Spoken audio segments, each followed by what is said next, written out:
Sí que aquí que indios aprendiendo, ¿eh? Bueno, no te preocupes, que esto al final tiene su proyección como todas las cosas en la vida. Bueno, antes de nada vamos a comenzar con una breve súplica a nuestros padres para que nos ayude y Ya. nos ilumine, y con el permiso de todos vosotros y un poco como representante de todos vosotros, me dirijo a nuestro Padre para que nos ayude, nos inspire, nos ayude a entender esta revelación y sobre todo nos ayude a ser mejores personas, todos los días un poquito más. Es fundamental. Y ya que estamos y que el Padre sabemos que cuando estamos dos o tres personas reunidas en su nombre, y yo creo que este es el caso, Él siempre está presente entre nosotros. Y entonces vamos a pedirle un poco por todos nosotros, por cada uno de nosotros, nuestras familias y también por toda la humanidad. Porque realmente necesitamos en estos momentos tan difíciles que nuestro Padre nos inspire a todos y sobre todo que inspire a nuestros líderes y nuestros políticos para que el mundo dé un giro, porque como no gira el mundo de la forma que tiene que girar, vamos a tener un destino bastante doloroso. No final, pero sí un destino bastante doloroso. Entonces, Padre Celestial, te lo pedimos en nombre de nuestro hermano y Padre Creador, nuestro Jesús de Nazaret. Ayúdanos. Te necesitamos como nunca. La humanidad te ha necesitado. Gracias, Padre Celestial. Y ahora, con vuestra autorización, voy a intentar compartir y vamos a empezar a hacer el trabajo encomendado. Con vuestro permiso.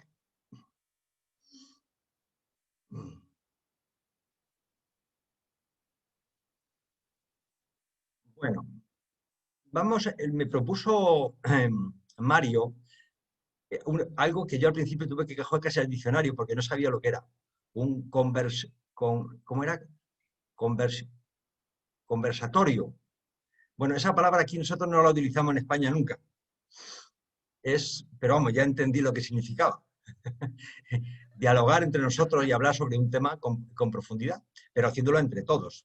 Bueno, ya realmente me enteré del concepto, que no lo sabía, y entonces, bueno, preparé un poco, me dijo Mario, la posibilidad de trabajar sobre las parábolas en esta forma de interrelación entre todos nosotros.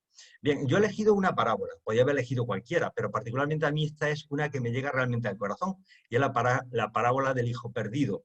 Nosotros le llamamos la parábola del hijo pródigo, en el fondo es lo mismo. Pero realmente creo que es de las parábolas más hermosas de las que nos dijo nuestro Padre Jesús, porque además es que es tan clara, y además hay varios conceptos que a mí al principio, cuando empecé a profundizarla, y ya hace años de esto, me costaba muchísimo trabajo entenderla.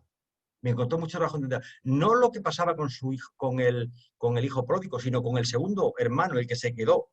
Eso sí que me parecía extraño, porque me parecía injusto, desde mi óptica humana, me parecía completamente injusto el tratamiento que le estaba dando al segundo hijo. Pero bueno, de eso es una de las cosas que vamos a hablar aquí. Entonces, con vuestro permiso, avanzo. Recuerdo que estamos iluminados por el Espíritu de la verdad y yo espero que influya en cada uno de nuestros corazones, porque además nuestro Padre Jesús derramó el Espíritu para toda la humanidad y nosotros estamos de alguna forma bañados por ese Espíritu de la verdad. Y siempre lo recuerdo, ya lo he dicho antes, sabemos que siempre hay un representante de nuestro Padre Jesús en medio de nosotros, porque estamos un número, no es muy grande, pero es lo importante es la calidad, no la cantidad. Bien, ¿qué es lo que vamos a hacer como objetivo en este trabajo? Vamos a leer una parábola con lo que nuestro Padre Jesús intentaba explicar a sus apóstoles y seguidores algo de suma trascendencia para nosotros. En esencia, la parábola es la del hijo pródigo. Bien, la vamos a leer, tal como viene en el libro de Durantia, para no distorsionarla, y después vamos a plantear 7 preguntas sobre la parábola en cuestión y vamos a intentar contestarlas entre todos, según el parecer y lo que este pasaje nos dice a nuestro entendimiento y a nuestro corazón. Eso es fundamental. Porque todos la entendemos, pero seguro que todos tenemos matices, y lo importante son los matices de cada uno de nosotros. Lo leo al principio porque es muy cortito, pero es bueno ponerse en contexto y leer la parábola, lógicamente, para poder hablar, sobre todo para refrescar un poco la memoria. Dice: el jueves por la tarde, Jesús habló a la multitud sobre la gracia de la salvación. Dice: en el transcurso de este sermón volvió a contar la historia de la oveja perdida y de la moneda perdida, y luego añadió su parábola favorita del hijo pródigo. Jesús dijo: os digo de nuevo que hay más alegría en el cielo por un pecador que se arrepiente que por 99 justos que no necesitan arrepentimiento. El hecho de que unas almas estén perdidas no hace más que acrecentar el interés del Padre Celestial. He venido a este mundo para ejecutar el mandato de mi Padre, y se ha dicho con razón del Hijo del Hombre que es amigo de los publicanos y de los pecadores. Hablando de todos, no solamente de los que siguen el libro Durante, los que son católicos o cristianos, sino de todos. Ahora me gustaría contaros la historia del hijo atolondrado de un granjero acaudalado que dejó deliberadamente la casa de su padre y se fue a un país extranjero, donde sufrió muchas tribulaciones. Recordáis que la oveja se descarrió sin intención, pero este joven abandonó su hogar con premeditación. Esto fue lo que ocurrió. Y ahora ya os cuento la parábola, os la leo tal como viene en el libro. Estoy utilizando la versión en español, pero para Europa a mí particularmente me inspira más, pero vale, cualquiera de las dos versiones es válida. Hay pequeños cambios, pero la esencia es la misma. La leo. Dice, había un hombre que tenía 2 hijos. El más joven era alegre y despreocupado, y trataba siempre de pasárselo bien y de eludir las responsabilidades, mientras que su hermano mayor era serio, sobrio, trabajador y dispuesto a asumir las responsabilidades. Pero estos 2 hermanos no se llevaban bien, como pasa habitualmente. Discutían y reñían constantemente. El más joven era alegre y vivaz, pero holgazán, y no se podía confiar en él. El hijo mayor era formal y trabajador, pero al mismo tiempo egocéntrico, hosco y engreído. El hijo más joven disfrutaba con el juego, pero rehuía el trabajo. El mayor se consagraba al trabajo, pero jugaba pocas veces. Esta asociación se volvió tan desagradable que el hijo menor fue a ver a su padre y le dijo, padre, entrégame la tercera parte de los bienes que yo heredaría y permíteme salir al mundo para buscar mi propia fortuna. El padre sabía lo infeliz que era el joven en el hogar con su hermano mayor. Y cuando escuchó esta petición, dividió sus bienes y se la entregó al joven y le entregó al joven su parte. El joven reunió todos sus fondos en pocas semanas y salió de viaje hacia un país lejano. Como no encontró nada provechoso para hacer que fuera también agradable, pronto derrochó toda su herencia viviendo de manera desenfrenada. Cuando lo hubo gastado todo, una hambruna prolongada surgió en aquel país y el joven se encontró en la miseria. Y así, cuando empezó a pasar hambre y a sufrir una gran angustia, encontró un empleo como uno de los ciudadanos de aquel país, que lo envió a los campos a dar de comer a los cerdos. El joven se hubiera saciado de buena gana con los desperdicios que comían los cerdos, pero nadie quería darle nada. Un día, que tenía mucha hambre, se le ocurrió decir, ¿cuántos criados a sueldo de mi padre tienen pan de sobra mientras yo me muero de hambre? Alimentando cerdos aquí en un país extranjero. Me levantaré, iré a ver a mi padre y le diré, Padre, he pecado contra el cielo y contra ti. Ya no soy digno de ser llamado hijo tuyo. Permíteme ser solamente como uno de tus criados a sueldo. Y cuando el joven llegó a esta decisión, se levantó y partió hacia la casa de su padre. Pero aquel padre había llorado mucho por su hijo y había echado de menos al alegre pero irreflexivo muchacho. Este padre amaba a este hijo y vigilaba constantemente su regreso, de manera que el día que el hijo se acercó a la casa, aunque aún estaba muy lejos, el padre lo vio. Impulsado por una comprensión amorosa, corrió a su encuentro y saludándole afectuosamente, lo abrazó y lo besó. Después de haberse reunido así, el hijo levantó los ojos hacia el rostro, lleno de lágrimas de su padre, y le dijo, Padre, he pecado contra el cielo y ante tus ojos ya no soy digno de ser llamado tu hijo.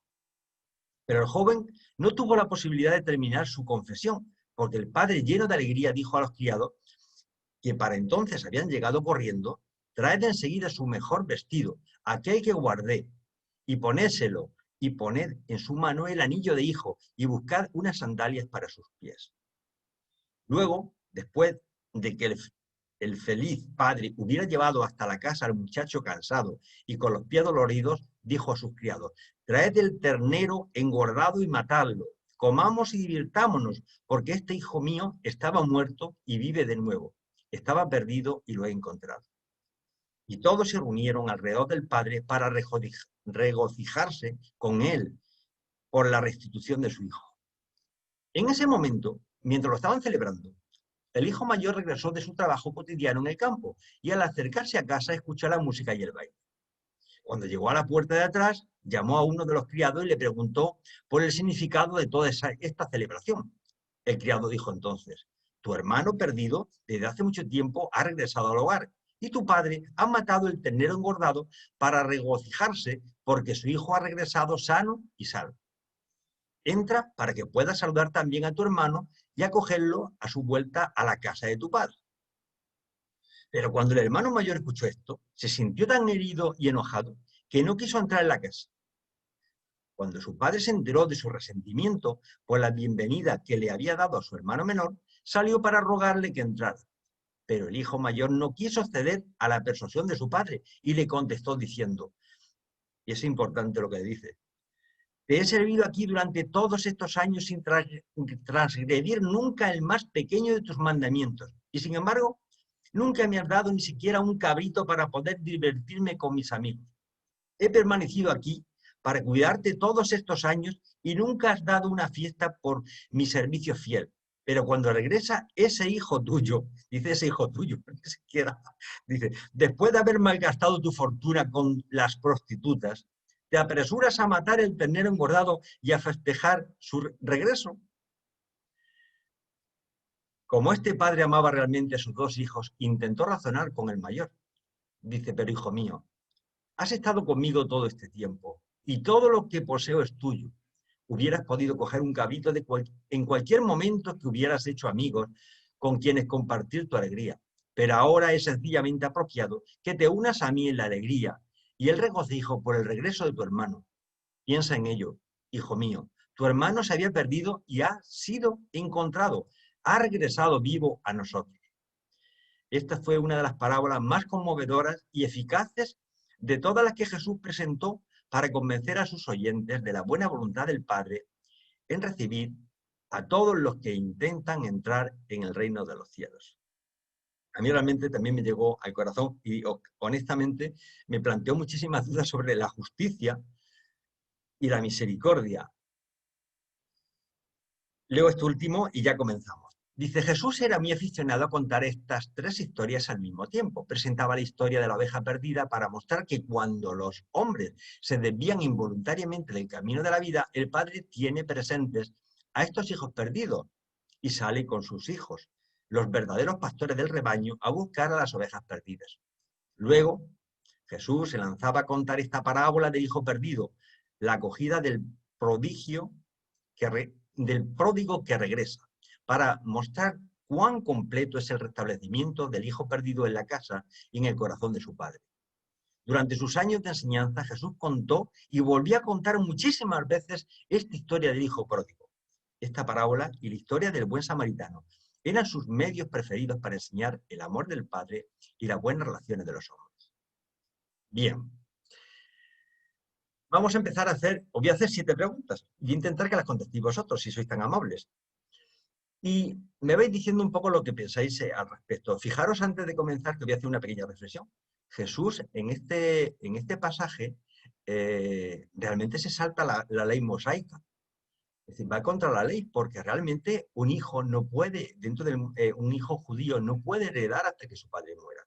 Sin embargo, este padre es capaz de repartir su herencia estando en vivo. Manda un mensaje realmente que va contra la ley. Y además no aparece la figura de la madre en ningún momento. ¿Habéis dado cuenta de ese detalle? Solamente está el Padre permanentemente. Está representando al Padre Celestial. En el fondo no representa, porque el amor del Padre es el único, digamos, paralelismo que nos pueden presentar que nos pudo presentar Jesús, y nos lo muestran los reveladores, del amor del Padre, porque el amor del Padre es como el amor de un padre bueno hacia todos sus hijos, pero eso es mucho más, como nos dicen en la quinta revelación, es mucho más. Pero el símil más cercano es el amor de un padre bueno. Y dicho esto, la primera pregunta, son 7 preguntas muy sencillas, pero yo me gustaría que yo hago la pregunta y abrimos todos los micrófonos y cada uno de vosotros va dando su opinión. Bien, la primera pregunta es la siguiente. ¿Qué pensáis del hecho de que Jesús cambiase de estrategia a la hora de transmitir su mensaje y pasarse de utilizar un lenguaje directo al de las parábolas? Y en este momento voy a dejar de compartir y vosotros, ¿qué opináis de este cambio de estrategia? Porque Jesús, que antes normalmente utilizaba el sistema clásico de contar las cosas como él pensaba, de una forma directa, hay un momento que dice, cambia de estrategia. Por favor.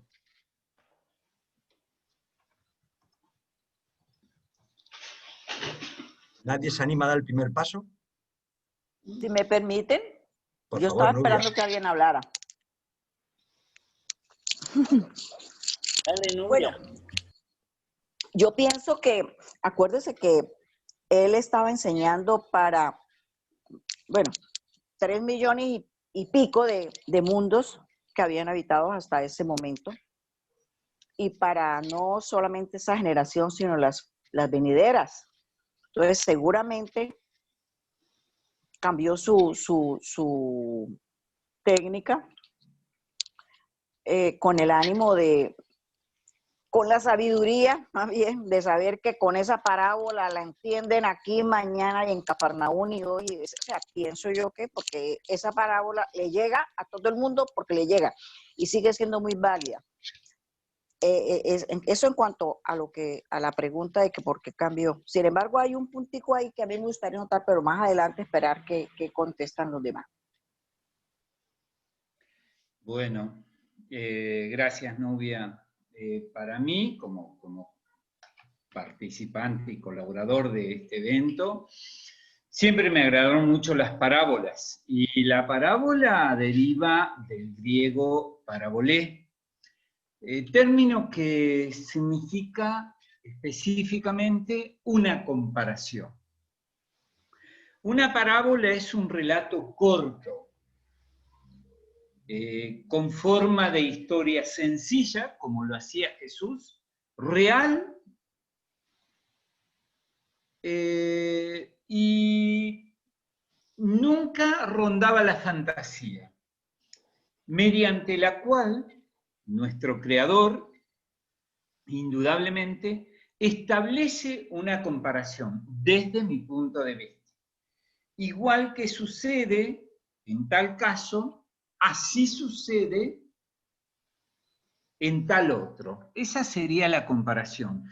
Y relacionándolo como lo hizo nuestro infinito creador, él daba a entender a través de la parábola distintas expresiones para que nosotros, 2027 años a posteriori, podamos discernir, comprender, asimilar, aceptar, interpretar, comprender, hacer un insight mentalmente y evaluar esta pequeña comparación. Ese es mi pequeño aporte. Gracias. ¿Alguien más? ¿Puedo decir algo? Sí, María, por favor. Bueno, yo soy muy novel, hace poquito que he empezado a estudiar esto, pero yo reconozco ahí la ley de analogía, que es una ley universal, pero tan vieja como el mundo, creo, por lo menos el conocimiento que tengo, en el cual para las mentes sencillas, las que no tenían todavía la instrucción espiritual, se le enseñaba las grandes verdades en palabras cotidianas, pero que en sí contenía un mensaje muy, muy profundo. Porque la ley de analogía dice que no hay pequeño y no hay grande, no hay cercano ni hay lejos, sino que todo se sirve para entender desde lo pequeño, lo grande, desde lo cercano, lo lejano. Y así con todo cada vez más grandes las realidades. Pienso que esa puede haber sido la estrategia de Jesucristo, aparte con tanta profundidad lo que quiere decir, la enseñanza espiritual que hay atrás de palabras tan simples como el perdón del Padre que le hace al Hijo que se fue. Quiso enseñar la misericordia del Padre y, bueno, el valor del perdón. Bueno, es todo. Gracias, María. Os señalo un pequeño detalle, y es que Jesús ya estaba cansado de que lo atacasen por todos los sitios, y hay un momento que dice, voy a hablar para que realmente quiera entender, escuche, entienda, y los que van realmente con mala fe y mala intención, aunque escuche, no entiendan. No van a entender. No van a entender. Bueno, en ese sentido, Perdón. ¿Alguien? Yo No, quiero dar mi opinión, si se puede. iba a leer algo, pero adelante. Os guardo, son 7 preguntas y tenemos poco tiempo. Vamos a ir avanzando. Ricardo, por favor, así nos repartimos un poco todos. Bueno, para mí, mira, realmente para mí Jesús empezó a usar las parábolas, no tanto porque tuviera temor y las cuestiones que incluso la Biblia la dice, ¿verdad? Sino más bien él estaba como iniciando un proceso hacia la religión personal. Entonces, esto iba para que cualquier individuo, toda persona pueda hacer, digamos, alguna relación relacionada con lo que estaba planteando y más directamente yo lo diría hacia la libertad religiosa, ¿no? Yo por ahí, en ese marco es que pienso que Jesús empezó a utilizar aparte de la bondad de lo que han dicho los compañeros, pues mi punto de vista personal es este. Gracias, Ricardo. ¿Alguno más? Y pasamos a la siguiente pregunta. Vamos a pasar entonces a la siguiente pregunta, porque vamos a poder contestarlas. Cada vez se van a volver las preguntas más interesantes. Bueno, lo más interesante va a ser vuestras respuestas. Una inquietud, Javier, querido. Dime. Tranquilo, porque mira, todavía Jairo, que es el que sigue después de ti, no se ha podido comunicar, así que trabajemos en paz, tranquilo, que yo ya tenía previsto esto y puedo alargar las charlas. De todas maneras, acá también está Osvaldo y después sigue Isabel Reynoso, así que para el cierre, vamos tranquilo, vamos tranquilo. Pues adelante. Un abrazo. Osvaldo, ¿estabas ahí? Sí, no iba ya a leer esto, pero es muy corto, Javier, Sí, no te favor. preocupes. Dice en el documento 151.3, dice Jesús: amados míos, al enseñar debéis siempre saber adaptar vuestra presentación de la verdad a la mente y corazón de los presentes.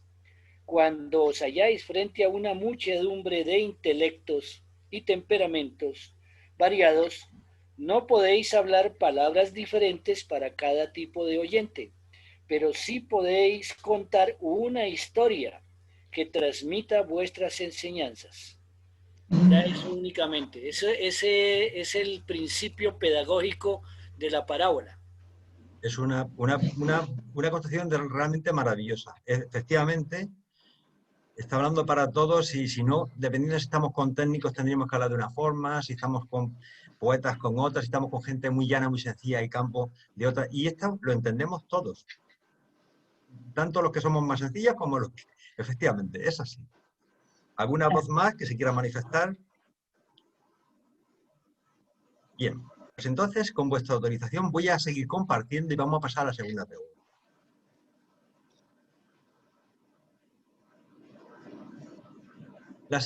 La segunda pregunta de las 7 es, ¿pensáis que es acertado utilizar las parábolas para transmitir su mensaje a los hombres del siglo XXI? Actualmente. ¿Quién nos transmite Jesús con esta enseñanza? Y dejo de compartir. ¿Realmente esto es válido para la gente, para nosotros, para nuestros chicos, para nuestros amigos? ¿O pensáis que realmente deberíamos de utilizar nosotros otros simbolismos más adaptados a nuestra época? ¿Cuál es vuestra opinión? Ahí Lucy ha levantado la mano. Lucy, adelante. Javier, sí, yo pienso que a manera de ilustración y como motivación están bien las parábolas de Jesús, pero creo que lo que nos quiso enseñar era que enseñáramos con cosas de nuestra vida diaria. Entonces creo que podemos hacer en cierta forma parábolas con las situaciones cotidianas que vivimos y que afectan a todos. Esa es mi opinión. Gracias. Gracias, Luz. ¿Alguna palabra más?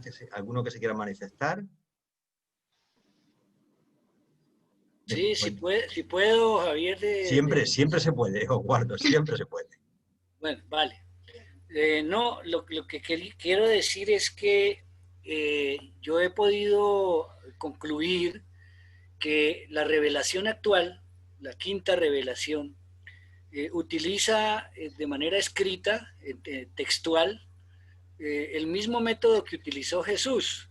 Creo que ahora temprano hice mención a ese método, Mario, y es un método didáctico pedagógico de los reveladores que lo utilizó Jesús, y es que con base en lo conocido, por asociación, por lo conocido en su momento Jesús, y nosotros ahora con la revelación, de acuerdo también ahora con lo conocido, entonces con base en lo conocido, por asociación y por analogía, enseña lo desconocido.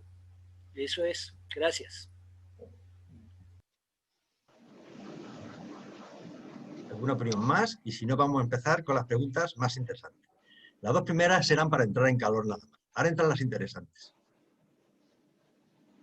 Miriam Scioli, a ver. ¿Perdón? Adelante, Javier, adelante, querido. Bien, bien. A ver, que esto se me ha ido, pero no cuesta ningún trabajo.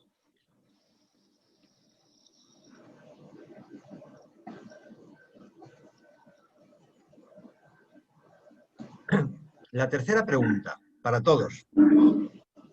Dice, aquí ya entramos ya a mojarnos. ¿Pensáis que es acertado utilizar las parábolas? Perdón, esta era la segunda. Sí. La tercera. ¿Qué representan las figuras del padre? Las figuras del padre, la hacienda, los dos hijos, los sirvientes y el trabajo desarrollado en la hacienda. Cada uno de estos símbolos, de estas figuras, realmente, ¿qué pensáis a qué se está refiriendo con cada una de ellas?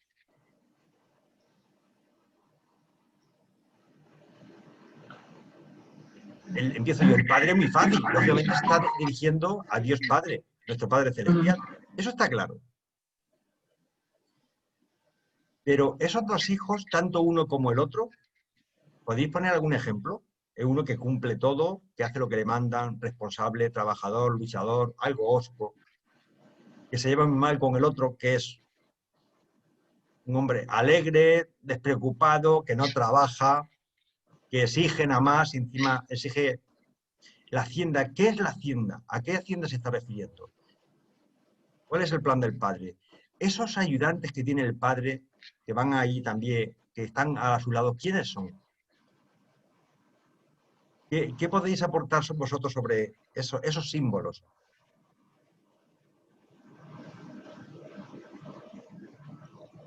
No es difícil. No, no es difícil. Está saliendo humo de nuestra cabeza. No, hombre. ¿La hacienda será el reino del cielo? Así es.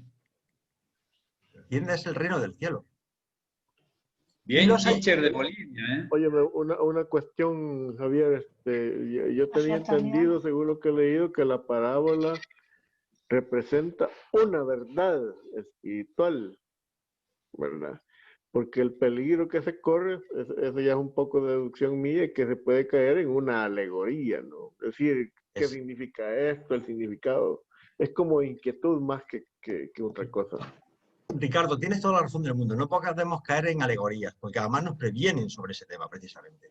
Pero a la hora de profundizar, una parábola es, aunque la idea central sabemos cuál es, pero siempre toda esa información, si la dan, es por algo. Entonces, yo creo que cada uno le dice eso algo en su corazón. A lo mejor no le dice nada, porque no tiene mayor importancia, solamente se centra todo en el tema del hijo y nada más. Pero cuando te cuentan toda la película, toda la historia, el simbolismo es el simbolismo. Es verdad que tú puedes descartar, decirle, mira, yo me quedo solamente con la figura del perdón del hijo y se acabó. Dios Padre perdona y es misericordioso y nada más. Pero es que hay simbolismos muy profundos en esa parábola. Y además era la que más le gustaba contar a Jesús. No obstante, si consideréis que es un tema que no debemos entrar, pasamos a otros temas más interesantes. Venga, pasamos a otros temas más interesantes. Vamos a ir viendo.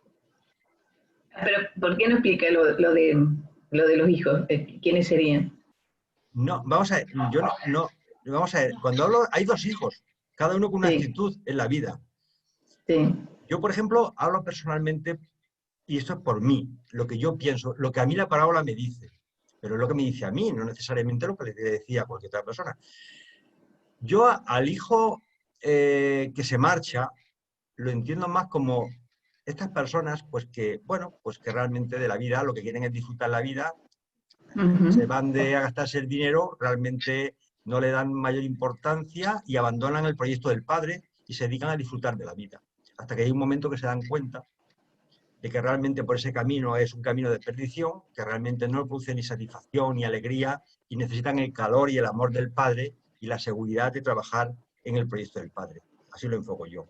Y luego el otro, el hijo, es la persona que es responsable, trabajadora, luchadora. Hay tantas personas que cumplen la ley, son morales, son éticos, siguen las normas y que se consideran que están un poco marcando el camino que quiere el padre en principio, porque a este segundo hijo el padre no le ha dicho nada, está contento con él. Y sin embargo este hijo se siente agredido cuando ve que su padre, al que no cumple, lo perdona y además le ofrece cosas que él considera que no se le han ofrecido a él. Entonces, ¿qué personas podían ser esas? Yo muchas veces pienso en estas personas que, o católicos, protestantes, o judíos, o musulmanes, que cumplen las normas, la rajatabla, hacen sus rezos, van a misa, se confiesan, su comunión diaria, que cumplen todos los ritos, todo el tinglado, y luego, de alguna forma, el que a uno que sea un pendenciero, como dice aquí, que se iba de prostituta, se asegura de un borracho, que tal, que Dios lo perdone, cuando no ha hecho en su vida nada más que disfrutar y gastarlo todo, pues dice, ¿cómo es justo el padre? Que yo que le he hecho todo lo que me ha pedido, y resulta que a este lo perdona exactamente igual. Es una reflexión mía personal. Cada uno... ¿Vosotros qué opináis al respecto? Lo importante es lo que vosotros opinéis. Bueno, fíjate, Javier, que esa reflexión era la primera que yo iba a hacer, porque es que en una de las leídas que le di, lo que vi ahí no es que él muestra al padre, realmente lo que resaltó en mí es esa actitud del hijo que es tan común, es tan propia. De una vez uno voltea al espejo y mira para adentro y Dios mío, ¿cuántas veces yo? Porque uno muchas veces se siente atacado, humillado, se pone de víctima sin uno preguntarse. Dice que le dijo, pero ¿por qué no pediste uno si te lo habías podido comer? O sea, personas que no hablan, que se tragan si no esperan que las demás les den, tienen expectativas. Fíjate, hay algo muy importante que son las expectativas. El libro dice, allá en la constelación es donde esos compañeros morontiales te van a enseñar a tener menos desencantos por las expectativas que colocas en otras personalidades. Y ese es un flagelo que tenemos, todas las cargas emocionales, los problemas de padres, de hijos, de pareja, de vecino, de la prima, el del asiento. Uno tiene unas expectativas con las personas y como no cumplen, ¿cuáles son las expectativas? Que yo deseo que él haga esto, que yo espero que haga esto, es yo deseo que haga esto, que me diga esto, o que me dé esto, o que si yo le comento algo, yo espero que él me diga esto. Esas son expectativas. Como no hace lo que yo estoy deseando, no cumple mis expectativas, y yo, lo primero que hace todo el mundo es resentirse, tragárselo. El cáncer queda dentro y se va engordando. Hay otros más valientes. Yo me considero entre esos. Yo voy hablando. Yo le voy diciendo, vea, es que usted no me dijo esto. Es que yo le estaba... Él se lo dijo al papá. Algún día se lo dijo, fíjense, se lo dijo. Oye, pero ¿cómo? Si te lo has podido comer, si todo esto era tuyo. ¿No me entiendes? Entonces, yo ahí aprendí que no debe uno, pues no el hecho de no tener expectativas, porque ya lo dijeron los reveladores. Allá en la constelación es que vamos a aprender. Pero por lo menos sí, a decirlo. Yo espero esto de ti. Y resulta que no fue, pues decirlo, hombre, esperaba que me dijeras esto. Ya el otro dice, hombre, caramba, perdona, yo... ¿Sí me entiende? Y se tenderían muchos puentes en las relaciones maltratadas, incluso, que se deterioran, eso. Ese es un punto importantísimo que está ahí a mi manera de ver, y coincido contigo, Javier. Gracias. Exacto. Sí. Miriam, ¿nos vas a decir algo? No, que coincido plenamente, que a veces la gente también piensa de que cumpliendo todo lo que está ordenado o mandado, con eso es suficiente. Pero a veces hay algo más profundo que no alcanza a ver, que es el aprender también a perdonar y a ser un poco también más humilde, ¿no? Que eso es lo que el padre, en definitiva, estaba planteándole, ¿no? Que no es solamente cumplir con todos los mandatos, sino también saber ser humilde ante una reacción en la cual se está salvando también, en cierta forma, una oveja perdida o un alma perdida, ¿no? Que eso es mucho más profundo. Gracias, Miriam. A ver, Miguel, anímate, que no te vemos. Bueno. ¿Algún otro? Bueno, pues si es así, vamos a pasar a la siguiente pregunta.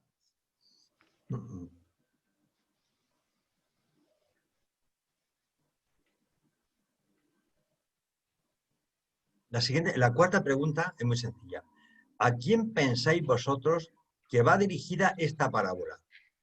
¿Solo para su tiempo o es actual? Bueno, esto de alguna forma ya lo hemos comentado, pero recordar que Jesús nos dijo que en principio su vida era un ejemplo de vida para toda no solamente para la humanidad de su tiempo, sino para el futuro, incluso para los miles de planetas que pertenecían al sistema.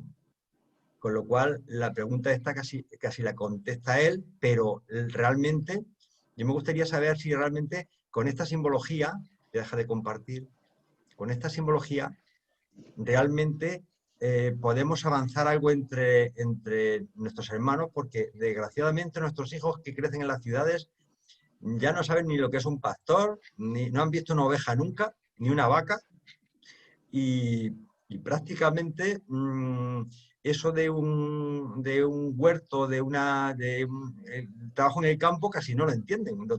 Nosotros aquí los tenemos que sacar fuera para que vean el mundo natural. Entonces, esta simbología, que para nosotros nos dice bastante, yo no sé si para las nuevas generaciones, para los chavales del iPad, del iPhone y del ordenador, la tablet y las redes sociales, les van a saber entenderla de la misma forma a lo mejor que podemos entenderla nosotros, que somos más rurales, por lo menos estamos más conectados con ese mundo del que nos habla Jesús. ¿Qué opináis al respecto? Perdóneme que empiece siempre, pero es que yo me atoro. Ese ejemplo es eterno porque está hablando de relación padre-hijo y eso es eterno. En todas las generaciones, en todas partes habrá esa relación, pues porque la relación con el divino, con Dios, es de padre a hijo. Entonces pienso que en ese sentido, pero yo pienso que sí la van a entender. Fíjate, yo no sé si por allá se oyó o se conocen la de Ricardo Rey, de Juan de la Ciudad. Es la parábola hecha canción. No, es hermosa, es hermosa. Yo la bailé en centenares y joven en mi época, pues yo la entendí perfectamente.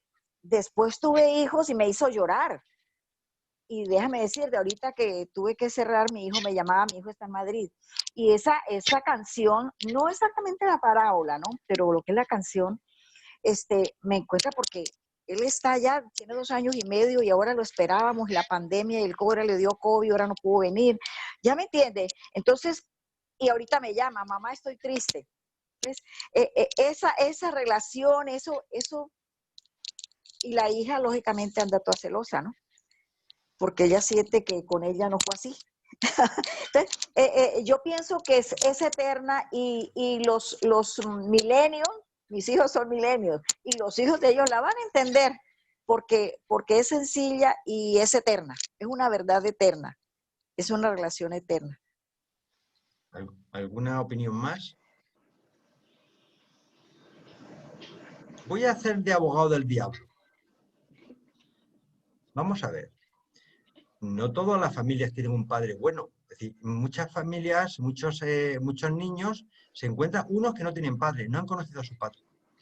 Otros han encontrado que tienen un padre que es un violento, un alcohólico que los maltrata, los pega. Hay hijos que han sufrido hasta violaciones por parte del padre. Hijos e hijas. Sin embargo, tienen otras figuras amorosas como la madre, la abuela que se encarga del nieto y lo mima y le da su vida y tal. Y entonces, esa figura del padre, tal como la presentan aquí, ¿no podía ser en algún sitio utilizarla de ese amor misericordioso en la figura de la abuela, por ejemplo? O en la figura de un hermano amoroso que mueren los padres, que no tiene que... Porque claro, el modelo de amor y de misericordia que tenemos muchos, yo particularmente siempre hablo por mí, tuve un padre y una madre amorosa que me ayudaron y tal, pues ese desgraciadamente no lo tienen muchas personas. Hay muchos niños que no tienen ese modelo de amor. Tienen el modelo de un hermano que es el único que le protegía, incluso que está en bandas, ya sabéis, de la droga y con violencia, y que tiene un hermano que es el que lo protege. Es el único sentimiento de amor y de misericordia que tiene, porque no conoce otro modelo. Entonces, mi pregunta es, y digo, estoy haciendo de abogado del diablo, ¿no sería bueno en algunos momentos utilizar, en base a esta parábola, pero otro modelo que llegue a personas que no tienen la suerte de haber conocido lo que nosotros conocemos? Pues déjame decirte, Javier, mi caso personal. Mi padre nos abandonó a los 6 meses. Yo no lo conocí nunca. Con decirte que ni siquiera una foto tengo.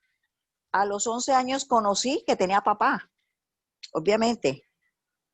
Y después supe cómo se llamaba. Ni me acuerdo cómo se llama. Por supuesto, un apellido que no me toca. ¿Sí me entiende? Y sin embargo, yo oí la canción y eso fue conexión perfecta. Asimilar exactamente lo que debe ser un padre. No voy a decir que seguramente esa carencia que me dejó cosas, no sé, pero lo que fue el mensaje, para mí no tuvo que ver que me lo tuvieran que poner, porque abuelo tampoco tuve.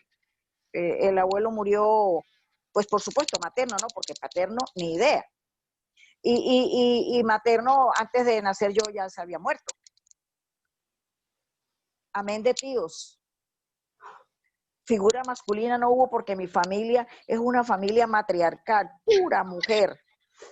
11 tías y 3 tíos y uno murió y el otro se suicidó. O sea, no hubo esa, ¿ya me entienden? Sin embargo, yo lo asimilé y mi hermana, pues somos gemelas, nos abandonó. Pues, lo asimilamos perfecto, divina la canción, ese amor de padre y todo. Y después fue que, mucho después fue que me enteré.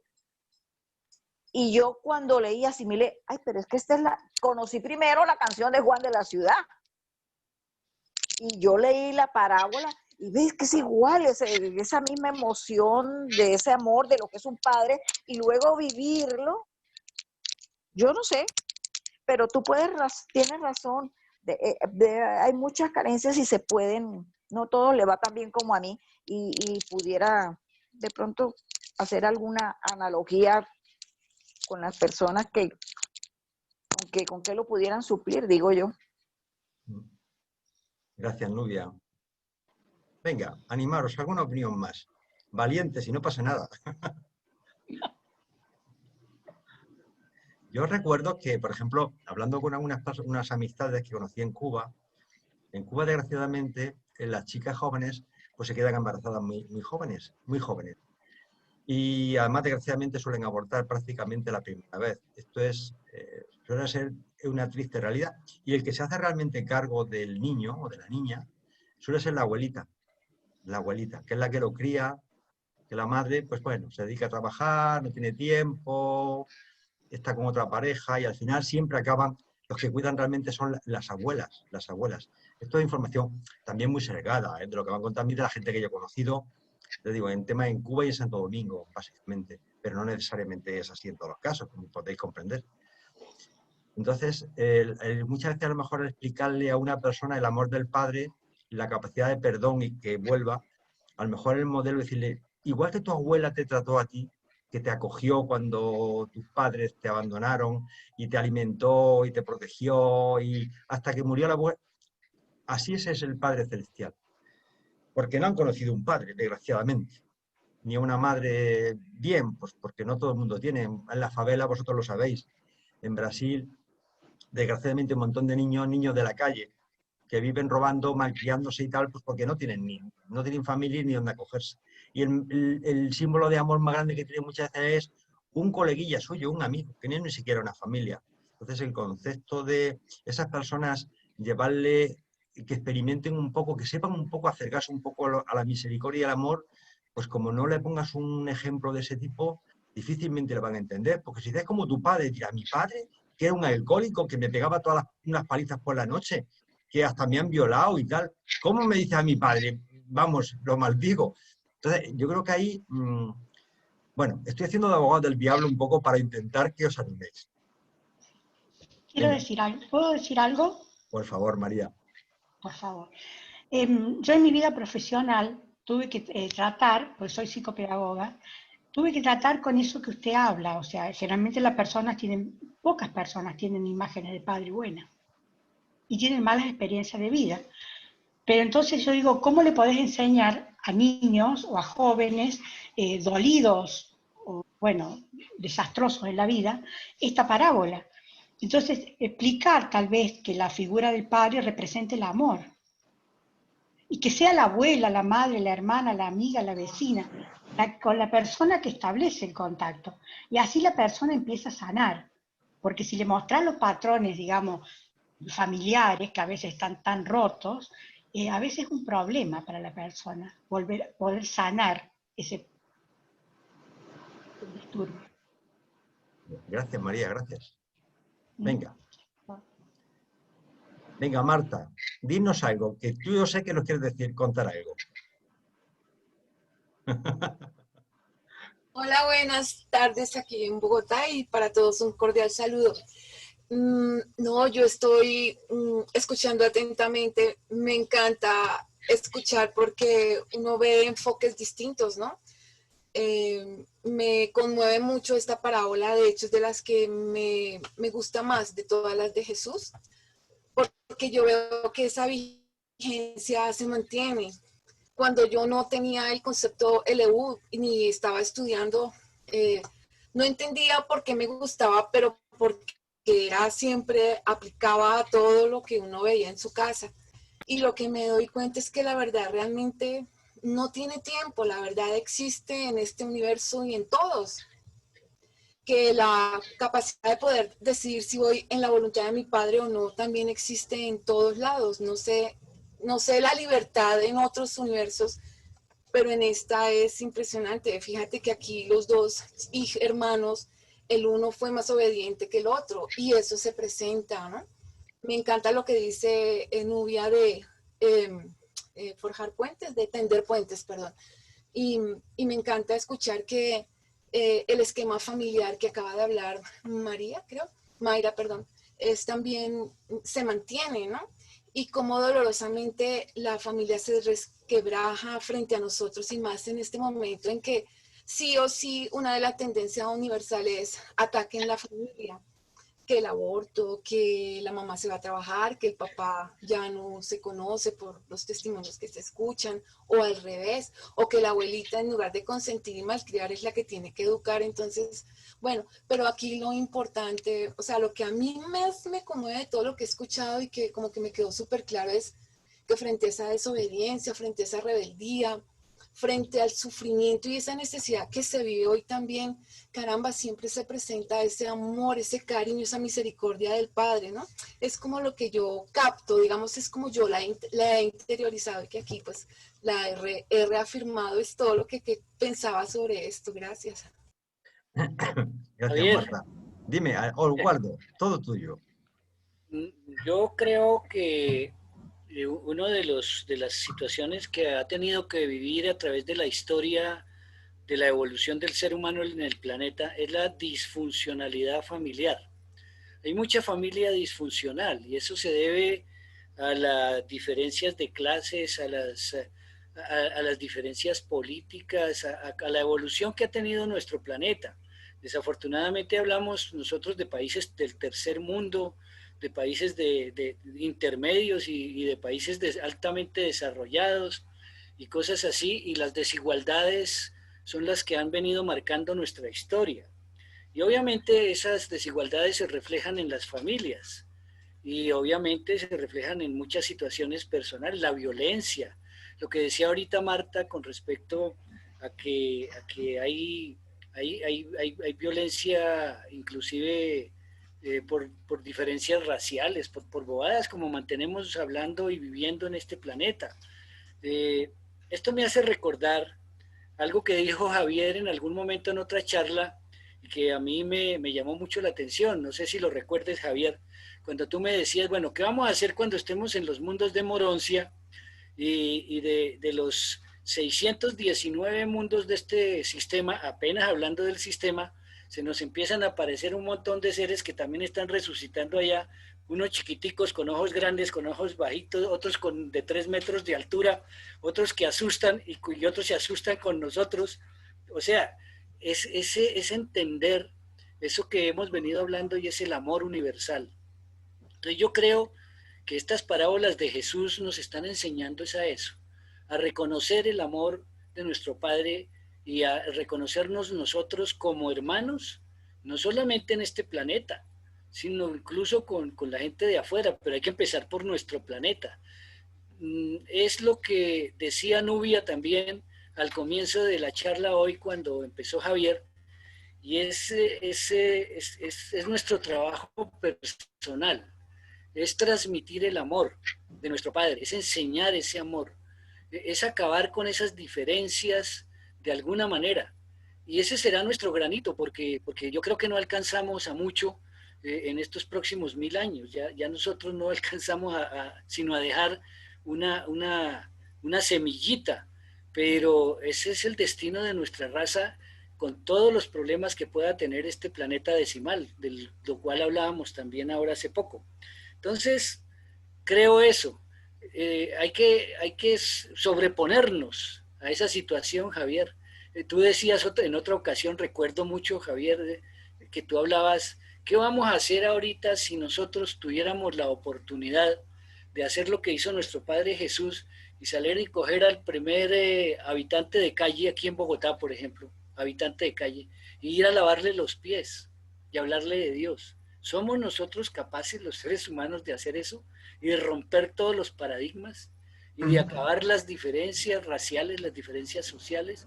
Esa es una cosa muy difícil todavía. Javier me ha hecho pensar muchas veces en muchas cosas, la verdad sea dicha. Gracias. Gracias, Oswaldo. A ver, alguno más. Isabel, nos tienes que dar tu opinión. Lo que pasa es que como ha llegado un poquito más tarde, lo mismo, pero el tema es el hijo pródigo. Y habíamos hecho una pregunta, y la pregunta era esta. ¿A quiénes pensáis vosotros que va dirigida esta parábola? ¿Solo para su tiempo o es actual? Aló. Muy buenas. Disculpen que no puedo abrir la cámara por ahora. Pienso que casi todas las parábolas no han perdido vigencia. Creo que el maestro cuando las emitió sabía perfectamente lo que significaban y la trascendencia que cada una tiene. Cuando una persona está buscando la verdad, en las parábolas se encuentran muchas verdades. Cuando la persona no está buscando la verdad, simplemente es una frase que encontró en la Biblia. Pero son absolutamente maravillosas. También nos da mucha enseñanza de por qué a ese hijo que se fue se le recibe con todo ese amor y con toda esa alegría. Y el dolor del hijo que sí se quedó con el papá, sentía que a él no se le estaba haciendo ningún reconocimiento. Y la importancia de hacerle caer en cuenta que él tuvo el reconocimiento todos los días que acompañó a su papá. Eso a veces sucede cuando salta la envidia y saltan nuestros defectos. No vemos la verdad, ni la belleza, ni la bondad. Simplemente cuando no estamos en comunión con el Padre, pasamos por encima de la verdad, la belleza y la bondad y la pisoteamos.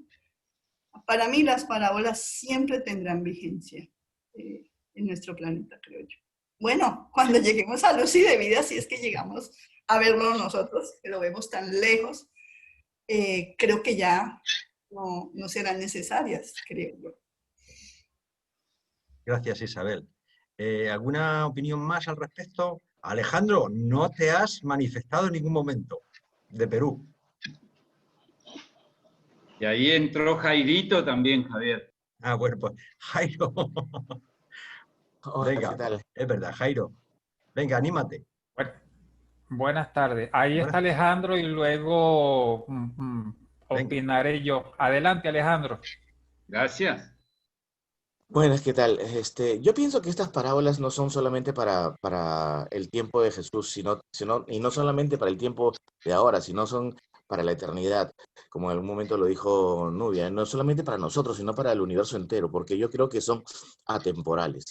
O sea, son parábolas que están diseñadas para enseñarnos siempre el infinito amor del Padre, están diseñadas para enseñarnos que hay que dejar atrás los egoísmos y hay que dejar atrás las actitudes de rechazo para enfocarnos en el amor, en la verdad, en la belleza y en la bondad, como acaba de decir Isabel, ¿no? Básicamente creo que eso es así. Gracias, Alejandro. Jairo, todo tuyo. Ay, gracias, Javier. Buenas tardes a todos.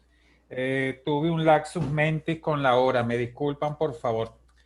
Bien, en cuanto a las parábolas, esa es una forma de transmitir el conocimiento y realidades elevadas a nuestra mente finita. Nuestro creador encarnado utilizó esta metodología para hacerse entender, hacerse comprender por las mentalidades de esa época. Recordemos que nuestro coeficiente intelectual ha venido evolucionando. En esa época, el hombre de esa época tenía otra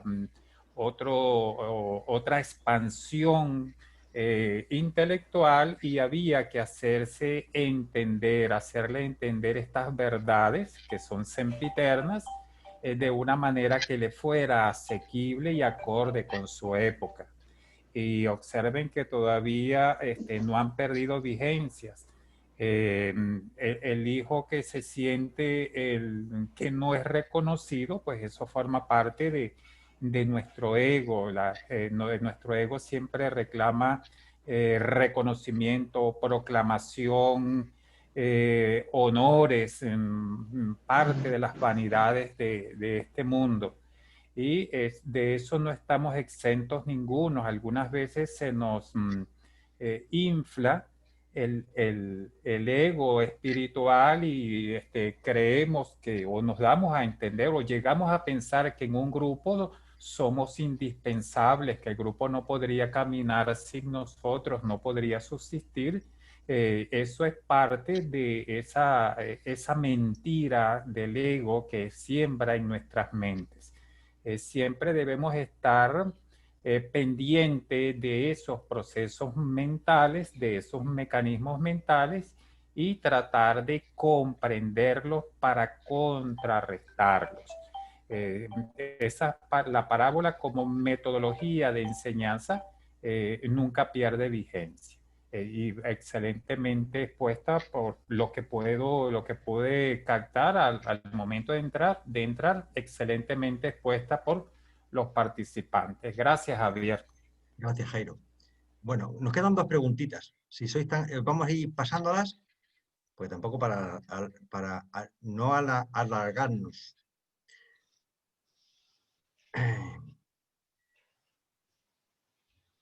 Bueno, la pregunta está muy directa a cada uno de vosotros. ¿Te sientes aludido personalmente la figura del hijo pródigo?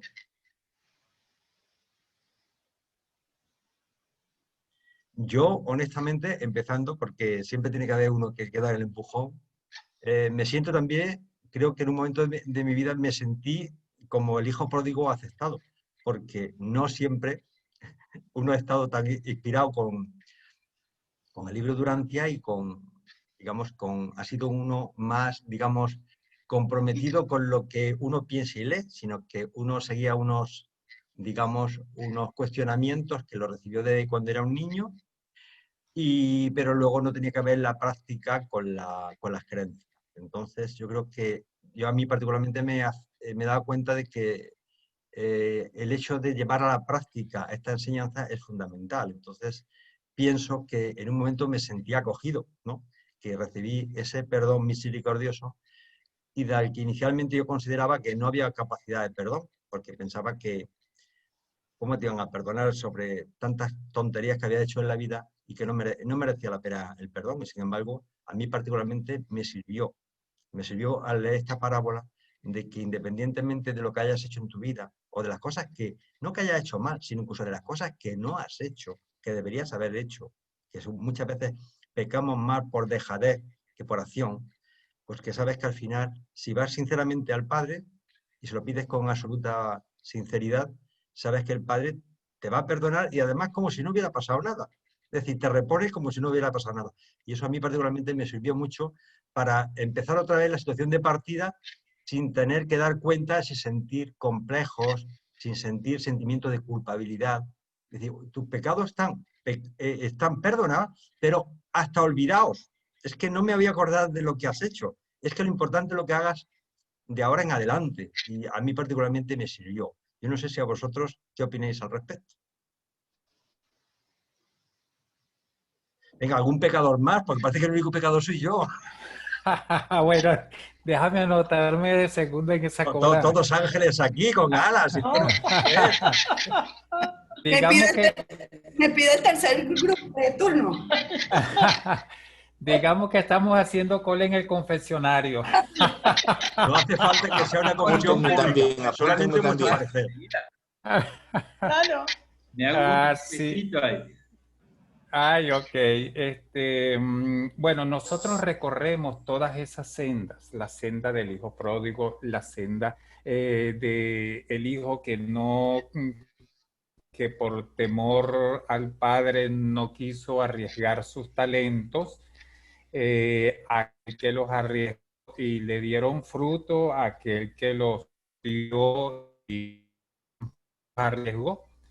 En algún momento de nuestras vidas hemos pasado por esos roles y lo importante es que ahora podemos darnos cuenta que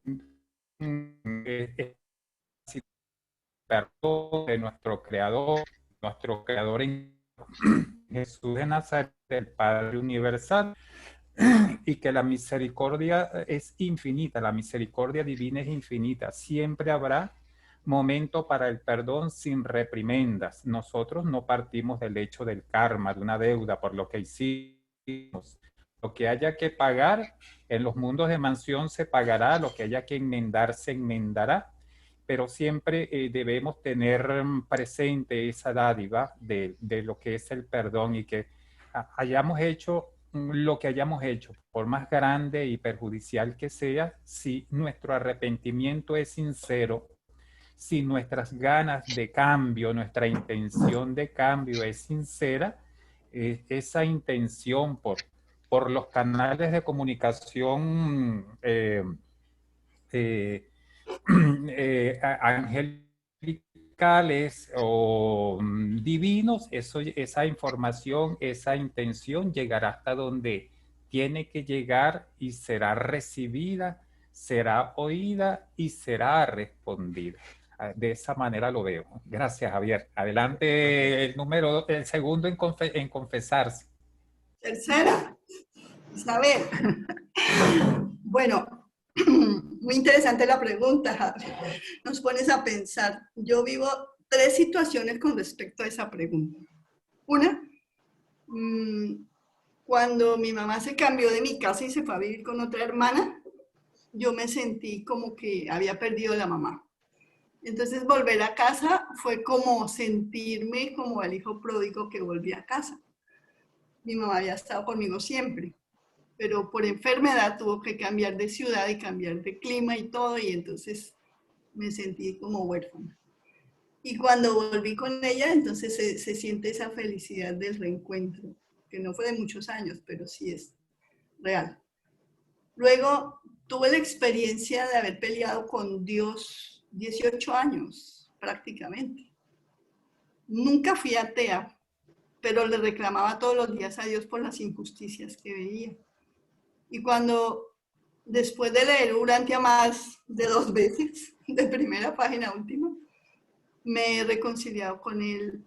Más bien, pienso yo, que recibí el don de la fe de su mano y eso me reconcilió con él. Y Y esto es lo más maravilloso que una persona en este planeta puede experimentar, pienso yo. No he encontrado nada más maravilloso que realmente estar en comunión con el Padre, haciendo su voluntad. Intentamos, ¿no?, hacer lo mejor posible su voluntad. Pero comprendiendo que somos imperfectos, pues es muy satisfactorio ver cómo prácticamente tú tomas una decisión de actuar y el universo mismo se pone a tu favor con todo lo que sea necesario para lograrlo. Si es bueno para ti, para tu grupo, para la comunidad, se logra. Son milagros que uno ve a diario y que la comunidad se da cuenta que sí funciona, que es cierto, que se puede vivir, que es experienciable en el momento en que tú decidas vivirlo. Entonces, volver al seno del Padre después de tantos años de pelea con Él, eso fue increíble, increíble. El tercer fenómeno aún lo estoy viviendo y es esperando a mi hijo pródigo. Entonces, ¿será que algún día Dios me da ese regalazo de que mi hijo está bravo conmigo porque detesta el libro de Urantia? Él dice que el libro de Urantia me cambió la vida de tal manera que yo abandoné la vida corriente y común y corriente que ahora vive toda mi familia, ¿no? Entonces,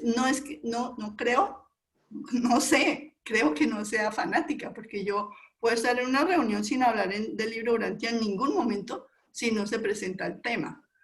Puedo ir a cualquier parte a hablar de los conceptos del libro sin mencionar el libro. Y yo me comporto lo más normal del mundo, por lo menos eso creo yo.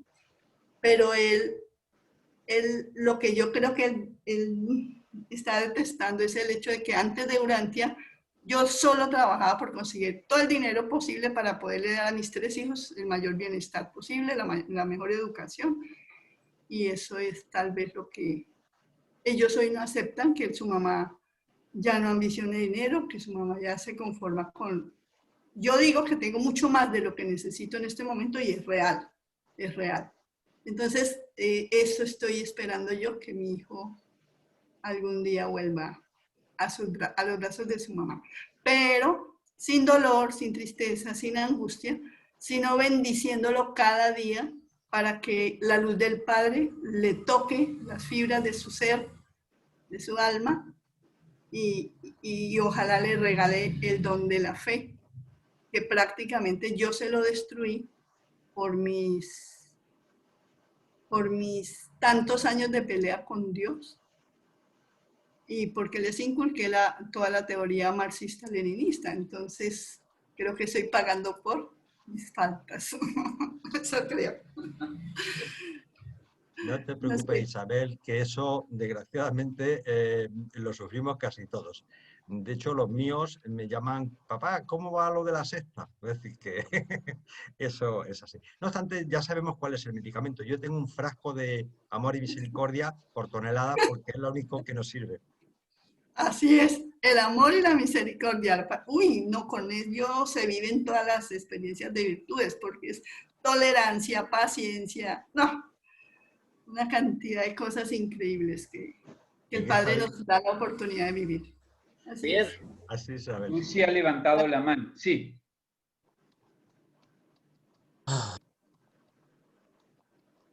¿Quién levantó la mano, Mario? Lucy Fontech. Lucy, adelante. No estoy de acuerdo con Isabelita, que no podemos dejar fuera la parte de la oración, porque la esperanza pues tiene que basarse en algo, en esa fe, y la fe pues va ligada a la oración. Eso de orar por los hijos o por la persona que uno mira que tiene alguna dificultad para ver o para acercarse a Dios, o algún trauma que le frustra, como decían los padres que no han sido perfectos, que han sido autoritarios, abusadores, han marcado vidas, y solamente pues Dios y pidiendo por ellos es que se pueden superar esos traumas. Solamente gracias. Gracias, Lucy. Adelante, Marta e Isabel. Lucy, pero no entendí en qué momento yo dije que no oración, algo así. No, que estoy de acuerdo contigo, que tú dices... Es que yo entendí, no estoy de acuerdo. Que estoy de acuerdo contigo. Gracias. Bueno, para continuar quizás con el enfoque, ¿no?, vigente que tanto hablamos, hay algo importante dentro de la parábola de los hijos pródigos. Yo creo que todos en algún momento nos sentimos hijos pródigos, especialmente cuando esta renovación generacional, este cambio en generaciones obliga a ciertos hijos a asumir, bien sea lo que el padre venía haciendo en sus negocios, en su vida privada, en su vida civil. Y aquí muchas veces nos sentimos hijos pródigos por tomar ciertas decisiones que le dan un quiebre total a lo que venía haciendo el papá.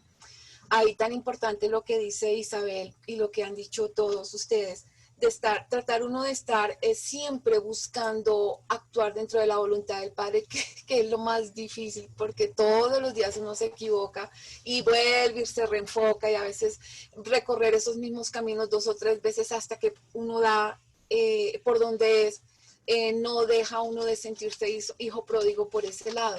Pero yo noto ahora con esta generación de chicos que vienen, que pese a todo lo que se diga, que la educación es más que educación, se están adiestrando, hay chicos y jóvenes que nos dan ejemplo, ¿no?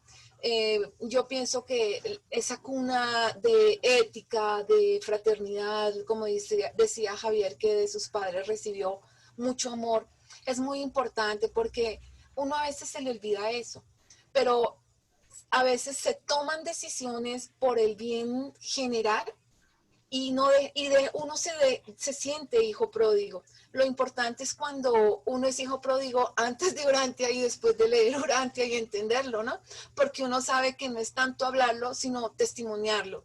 Y cuando tú testimonias Urantia, a ti se te viene medio mundo encima. Entonces ahí es donde uno dice, bueno, seré hijo pródigo, los pródigos son los otros, ¿no? Eso es como a veces lo que me pone a pensar a mí. Javier. Gracias, Marta. Adelante, Oswaldo. No, yo quería simplemente decir con respecto a tu pregunta que es muy interesante, y fíjate todo lo que se ha dicho de esa pregunta. Yo creo que es vigente, totalmente vigente la pregunta, o más bien la situación.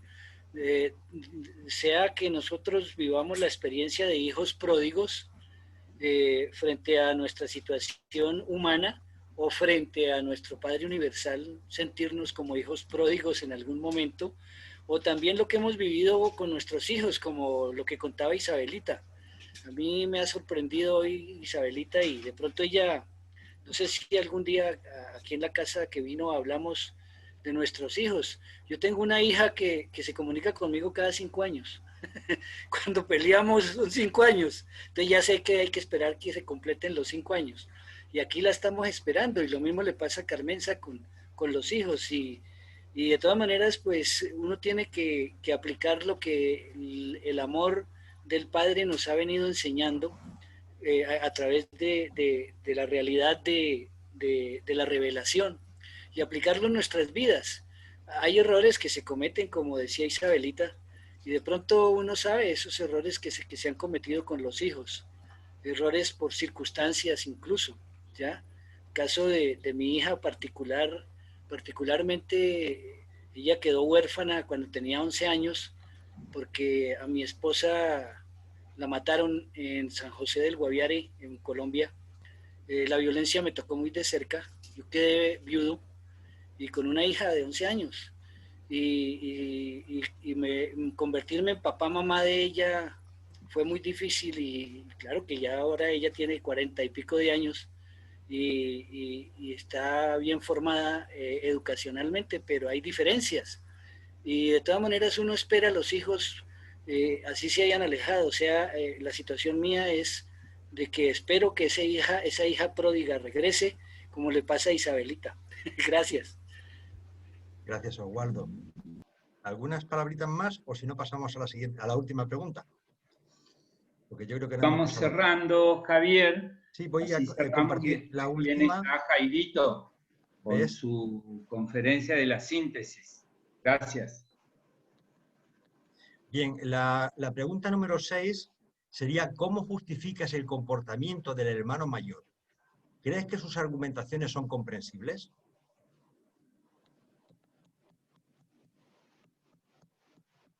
¿Realmente pensáis que el hermano mayor tenía alguna lógica en su planteamiento? Porque yo, honestamente, cuando leí esto la primera vez me pareció que era injusto. Sería misericordioso, pero era injusto. Es decir, un hijo que está atendiendo a la hacienda, atendiendo a sus padres amorosamente, cuidándolos, sacrificándose por el proyecto, resulta que otro que no ha hecho nada, que se ha marchado, que lo ha dejado tirado, y que luego vuelve después de un montón de años, cuando ha dilapidado su herencia, el padre va y lo perdona como si no hubiera pasado nada y encima lo celebra. Y yo decía, esto es injusto. Desde mi juicio humano lo veía injusto. ¿A vosotros qué os parece? Javier, ¿Será a mí... que digo algo? Bueno. Perdón, Isabel. Sigue, Nubia. No, Isabel, me pido el quinto puesto porque yo creo que hay otros. No, que yo pensé igual que Javier, no solamente me parecía injusto, sino que ese papá le estaba premiando la sinvergüencería al hijo. Después de que uno lee Urantia, se le cambian los conceptos y empieza a ver la verdad, la belleza y la bondad en los detalles. Y ahí fue cuando entendí que no era injusto, porque el hijo que se quedó con él y se benefició tantos años del amor del padre, de las riquezas del padre, aprendió a trabajar con el padre y muy seguramente se hubiera quedado con todo si el otro no aparece. Pero sí, yo pensé igual. Sí, es cierto. Es decir, yo lo que aprendí es que la misericordia está por encima de la justicia. Y tengo el presentimiento, y siempre hablo a nivel personal, de que cuando todos pasemos al otro lado, nos pondrán una película un poco de todo para que recordemos todo lo que hemos hecho, bueno y malo, sin juicio, solamente para que recordemos, para que lo que nos ha servido de experiencia y de aprendizaje, y a partir de ese momento borrón en cuenta nueva. Nuestro padre no va a pasar factura por nada. Mira, ya lo sabes, lo que ha aprendido, estaba aprendido. Venga, a seguir adelante. Venga, alguno más y si no pasamos a la última pregunta. Bueno, yo quería comentar algo en ese sentido, porque esa situación de ese hermano la vivimos todos con los hermanos. Todo el que tiene hermanos seguramente anda celeando el otro hermano, porque le dieron o porque no le dieron. Yo fue mucho lo que se lee y lo que a mi hermana, y ella no le daba nada, y yo que a mi mamá le daba todo, y no aparecía mi hermana cuando mi mamá se quitaba la comida de la boca y se la daba. Y, o sea, esas cosas entre los hermanos es muy, muy corriente, pero hay una situación entre los humanos con nuestro Padre Celestial, es todavía más corriente, porque es mucha la queja que uno tiene. Ve aquel cómo le da, aquel sí tiene, aquel yo que me friego, yo que trabajo, yo que padezco, mi hijo enfermo, y cómo a aquel nunca se le enferma el hijo y a mí sí. ¿Cómo es que Dios tiene, cómo es que no se acuerda de mí? Cosas así uno sigue protestando como hijo. Yo creo que eso de hijos es algo que tenemos que toda la eternidad para nosotros sanarlo, porque vamos a seguir siendo hijos del mismo Padre y seguramente vamos a seguir llorando de lo mismo, de que a uno le dan más que a otro. Ahí hay una lección que debemos aprender. Yo pienso que la humanidad, los inmortales, todos tenemos que aprender. Yo aprendí, ya ahora vieja, todo lo que yo criticaba a mi mamá, de que la hermana mayor, mejor dicho, todo era para ella, todo, y ella era la que menos, ella no le daba ni 5 centavos, y yo trabajaba y todo, mi sueldo era para mi mamá.